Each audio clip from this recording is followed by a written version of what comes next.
What's up, beauties? Welcome back to my channel. So in today's video we will be discussing what is a chargeback and what you can do to prevent getting them. In business, unfortunately, people just do chargebacks for whatever reason, whether or not they really didn't receive their order or they just want to scam people. I just want to come to you guys today and educate you on what is a chargeback and the different ways and things that you can do and put in your business to make sure that you do not experience that. And if you do experience it, you will know how to go about it. So without further ado, we'll just hop right into this video. But first, if you haven't already, be sure to hit that subscribe button and also turn your post notification bell on. Be notified when I upload. But without further ado, let's just hop right into the video. What is a chargeback? A chargeback is when a customer places an order and then they pretty much request their money back, whether they really didn't receive their order, they're not satisfied with their order, or they are trying to scam. Some chargebacks are unavoidable due to not being able to satisfy everyone. You will not be able to satisfy every single customer that you have. I want to help you out with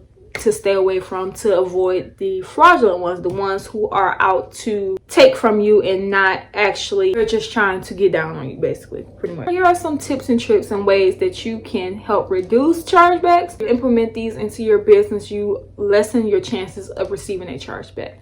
So the first one is, for every order that you receive that is a ticket of $100 or more, I will require my customers to send in identification that matches the name and address that they have on file when placing a order. This way you can actually identify, okay, this is that customer, this is them who placed this order, and it reduces any chargebacks of anyone calling saying that this wasn't there. Someone may have stolen their information, their identification, and made a fraudulent charge with their credit cards. So having them send in a valid ID alongside, if they are spending $100 or more with your website, helps cut this down drastically. Another way that you can avoid chargebacks is to add a terms and conditions checkbox onto your website. If you have Shopify has a app called TNC, Terms and Conditions C box. This app allows you to add on a checkbox when they are adding their products and services. You can make this a mandatory thing, required, in order to even move on to the next step, so that they can agree to your terms and conditions. You will link your terms and conditions to be in your return policies and your shipping policies and whatever else policies that you have in mind that you want your audience to know about. They have to agree to these terms and conditions before they can even proceed. So that way, if someone does try to do a chargeback, a fraudulent one, saying that they pretty much didn't understand your shipping or just anything within your terms and conditions that someone says that they did not understand, they literally have to check a box saying that they understand these terms and conditions before they even check out. So when you are showing your proof to the banks, or when you're showing your proof to PayPal or anything like that, or payment processors, you have a better chance of winning because you made sure that you put that on your website. Another way that you can avoid chargebacks, any fraudulent activities, is to pay the extra $2 or $3 so that you can add signatures onto delivery when people are receiving their orders. You can't deny signing off for a package. Even if the USPS people sign off, they're signing off because they physically saw someone get their package.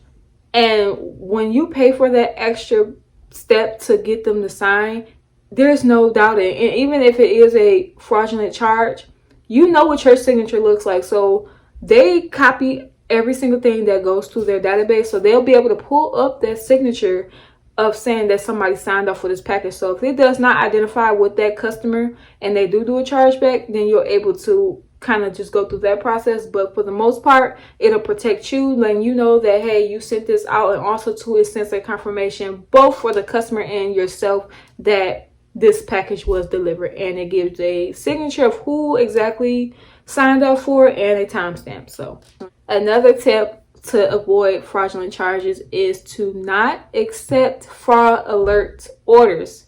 Yes, we want to take every single order, especially if the fraud alert came on your first order.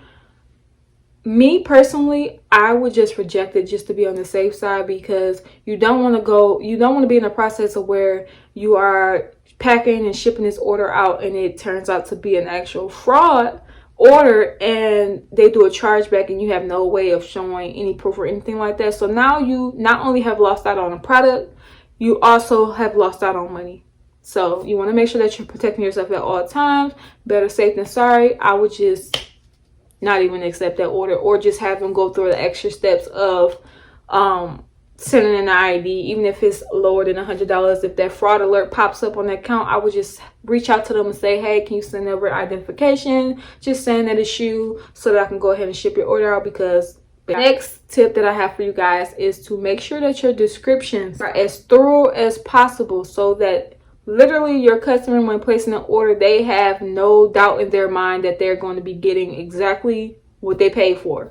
A lot of times people do chargebacks is because they did not receive or did not get what they were expecting, basically. And whether it was shipping time, you told them that their stuff was going to get shipped at a certain time and it did not get shipped at a certain time.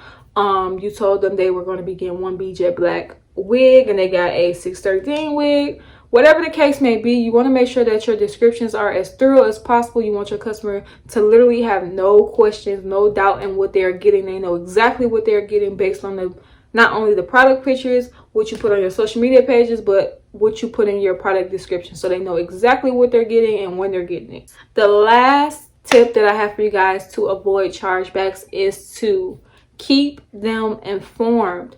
Things happen. People understand things happen.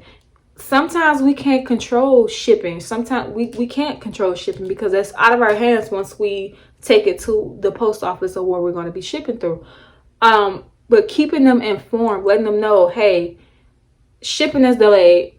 It's out of our control. Sorry for the inconvenience. And if you want to give them a little incentive for the inconvenience, whether it's a discount or a freebie next time that they shop with you, whatever the case may be, but just keep them informed. People don't like being out of the loop, especially when they spending their hard-earned money on items. Especially if it's their first time ever shopping with you. They don't know you. This is their first experience with you. If a mishap happens, you want to make sure that you are keeping them informed.